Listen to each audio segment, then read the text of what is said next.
வணக்கம். ஆன்மீக செய்திகள் வாசிப்பது மீனாட்சி அழகப்பன்.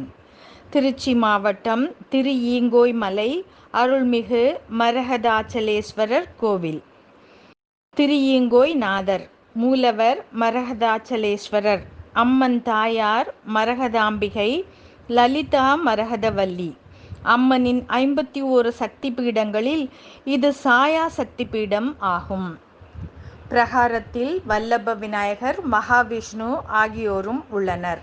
சக்தி மலை அம்பாளுக்கு சிவன் தன் இடப்பாகம் தர உறுதி தந்த மலை என்பதால் இம்மலையை சக்தி மலை என்கின்றனர்.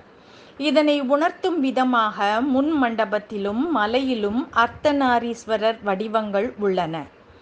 மரகதாம்பிகை நின்ற கோலத்தில் இருக்கிறாள்.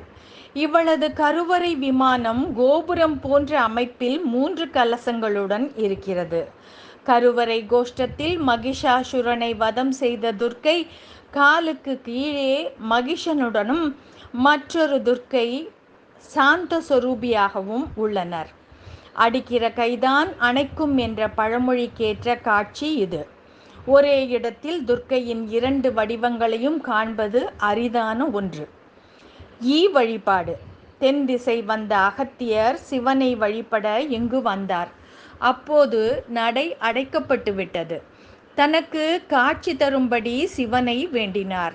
மலை அடிவாரத்தில் உள்ள தீர்த்தத்தில் நீராடி விட்டு வந்தால் தன்னை வணங்கலாம் என்று அசரீரி சொன்னது. அதன்படி அகத்தியர் தீர்த்தத்தில் நீராடிய போது வடிவம் பெற்றார். பின் இம்மலை மீது பறந்து வந்து சன்னதி கதவின் சாவித்துவாரம் வழியாக உள்ளே புகுந்து சுவாமியை தரிசனம் செய்தார். பின் மீண்டும் தன் பழைய வடிவம் பெற்று திரும்பினார். அகத்தியர் வடிவில் வழிபட்ட தலம் என்பதால் திரு ஈங்கோய் மலை என்றும் சிவனுக்கு ஈங்கோய் நாதர் என்றும் பெயர் உண்டு. சுந்தரர் மட்டுமின்றி நக்கீரர் ஈங்கோய் 70 என்ற பாமாலையை அருளியிருக்கிறார். சிவனுக்கு தீபாராதனை காட்டும்போது லிங்கத்தில் ஜோதி ஜொலிப்பதை காணலாம்.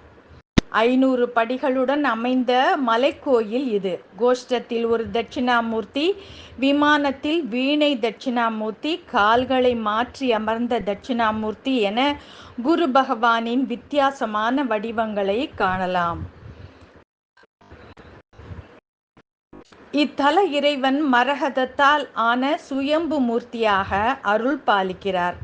இதனால் இவருக்கு மரகதாச்சலேஸ்வரர் என்ற திருநாமம் உண்டு.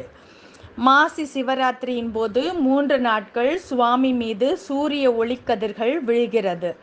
இந்நேரத்தில் லிங்கம் நிறம் மாறி காட்சியளிப்பது விசேஷம். நன்றி, வணக்கம்.